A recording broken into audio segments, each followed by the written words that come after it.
I think we're in danger of forgetting often, and it's partly because it's actually deep in our sinful human nature to forget it, is a lesson that Jesus needed to teach his disciples again and again and again, which was that actually he is inaugurating an upside-down kingdom. So remember that moment in the Gospels when Jesus has just been recognized by his disciples as the Christ, the King who God has been promising to send, the King of all the universe, come to save his people. And Jesus starts telling them, actually, I'm going to be killed.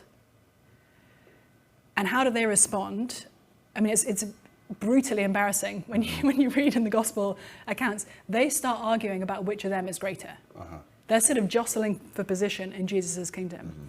And he sits them down and he says, listen, I know that out there in the world, that people use power to basically kick down on other people. Mm-hmm. They sort of build their own status, they look down on others. He said, it's not so with you. He says, instead, anyone who wants to be first must be last, and whoever wants to be great among you must be slave of all. Why?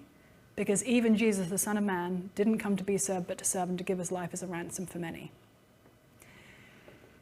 The cross is central to our understanding of salvation, of course. We know that Jesus died for our sins, and that without the cross at the heart of things, the Christian gospel doesn't make sense. Yeah. I think we often then forget how that then flows out into how we live our lives and how we think about what it means to have victory in the world. It's not just how you get in. Because it is not, I mean, again, if we think about Jesus' conversation with Pilate in John's Gospel, mm-hmm. and Pilate keeps saying to him, listen, are you a king? Are you the king of the Jews? Are you the king? Like, tell me. Mm-hmm. Jesus says, my kingdom isn't of this world. He has a completely upside down way of using power, which is to, in fact, sacrifice himself for love, not of his friends, not of the people who were following him, actually, but for love of his enemies. And once we get that in place, it then impacts how we think about what does it mean to live as believers among people who are not Christians. Mm. And it reframes how we think about, engaging with culture.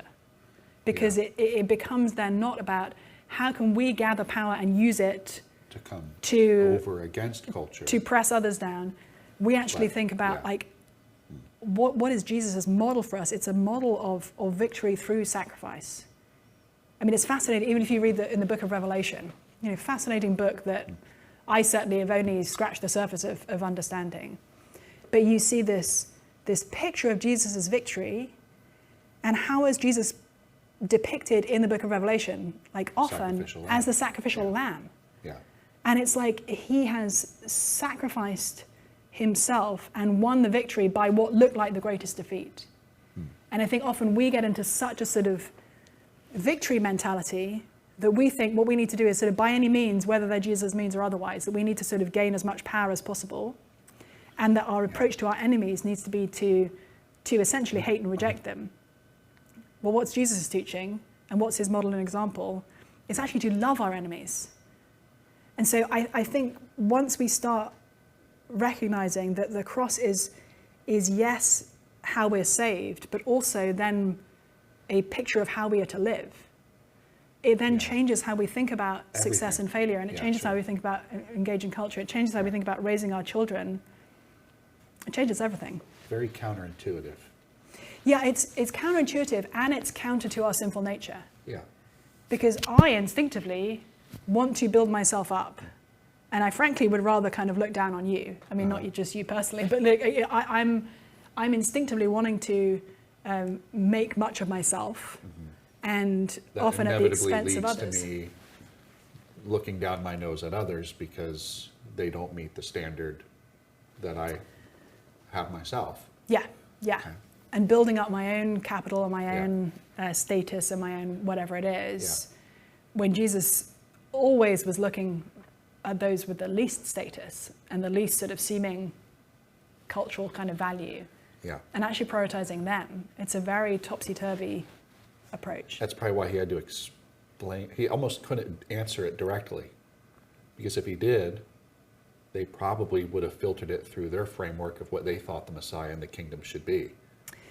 Yeah, so the sort of the slowness. Demanding, tell me, tell me, tell me, tell me, Pilate says, and his disciples, it's, he's got to deal with all of those prior assumptions of what God is like and what his kingdom is like. And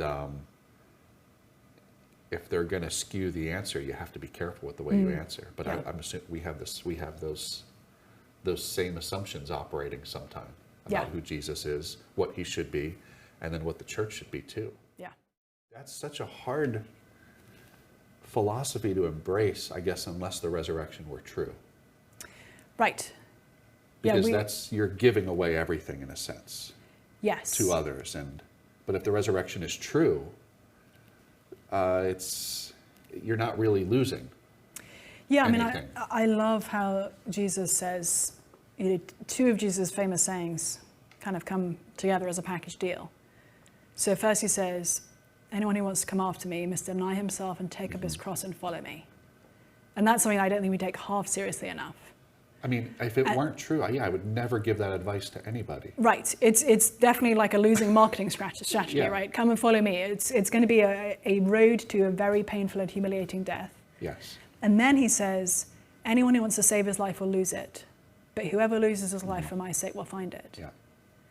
And those two things are still true today. It's not just that, but for the first followers of Jesus, they needed to be willing to sacrifice. Yeah. But we're now in a sort of period where we can actually kind of insulate ourselves. We can, we can make our lives as comfortable and safe as possible. And our job as Christians is going to be to sort of try and sort of impose, I guess, for example, Christian sexual ethics on people outside the church. Like that's often what Christians sort of think of as their, responsibility in this world to sort of have a position of power over others where they can kind of dictate what's happening in the culture writ large. Yeah. From a genuinely Christian perspective, rather than seeing those around us who might be very evidently far from Christ as enemies to be attacked by any means, right? And you'll hear people saying, well,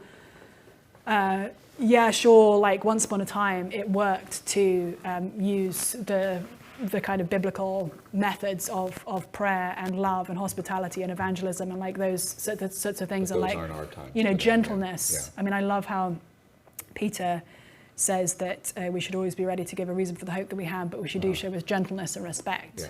And people say, well, gentleness and respect was all very well once upon a time, but desperate times call for desperate measures. We're in like a cultural crisis now. Yeah. We need to let go of gentleness and respect and loving our enemies and caring for our neighbors who are the least, in Jesus' parable of the Good Samaritan, where he defines like, who is my neighbor?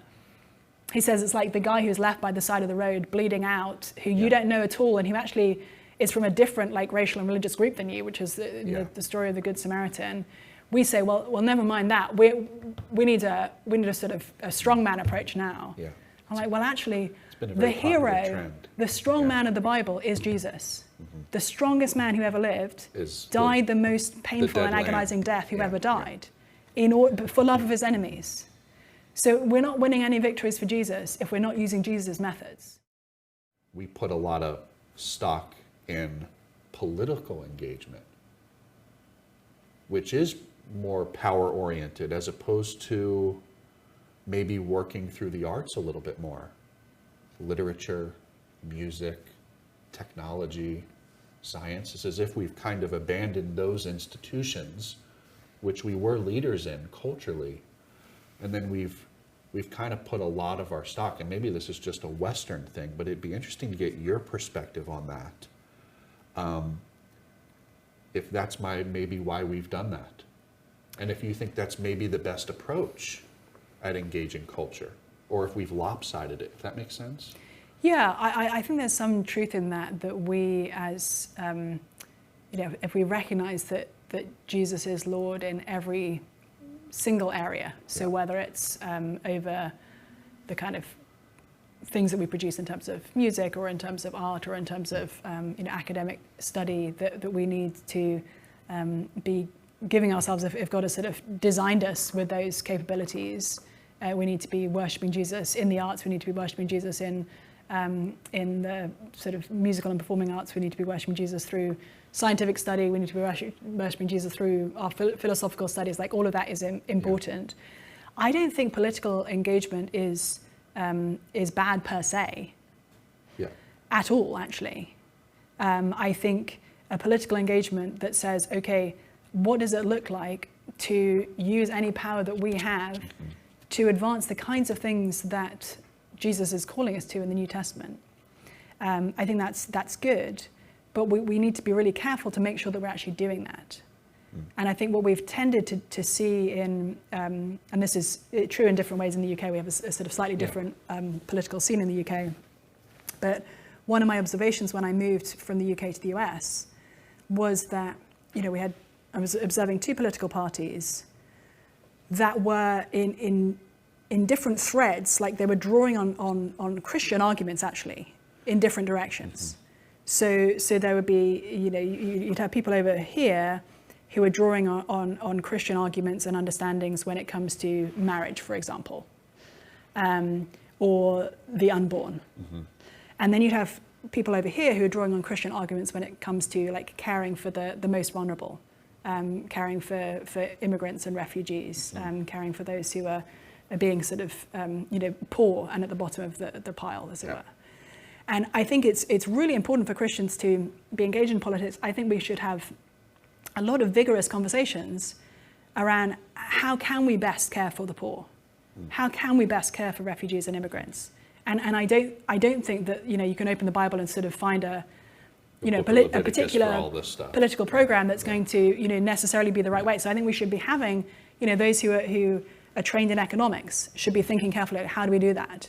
I think it's fair for people to say, okay, we need to have a conversation around what's the responsibility of the government and what's the responsibility of the church in terms of caring for the poor and the weak and the marginalized. All of that is a good conversation. When it becomes very bad conversation is when we start sounding like we don't care. We don't care about the poor. We don't care about immigrants. We don't care about refugees. We don't care about the most vulnerable. At that point, we've left the cross. At that point, we're actually not.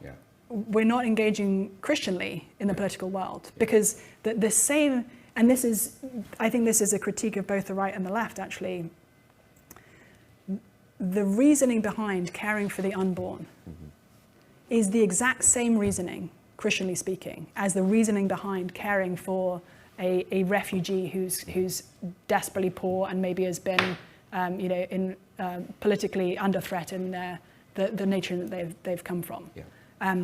It's all of a piece. The reason behind caring for the unborn child is actually the same as the reasoning behind caring for the impoverished mother with an unexpected pregnancy. All of this is going to flow out of Christian ethics, actually, and so we need to be really careful that we are, in fact, sort of going back again and again to the scriptures, and not only sort of caring about these pieces that sort of fit into our political paradigms, but instead thinking deeply about how do we actually work for the good of all, and especially how do we work for the good of those who are most vulnerable. Because in general, and this is something true, we see it in scripture, we see it in culture, the strong and the rich and the powerful don't need our protection, right? Like, they're just fine. Right? It's actually how we then treat those who are vulnerable for one reason or another. That's where it's going to matter. That's where Christian ethics is going to kind of really click into place. Yeah.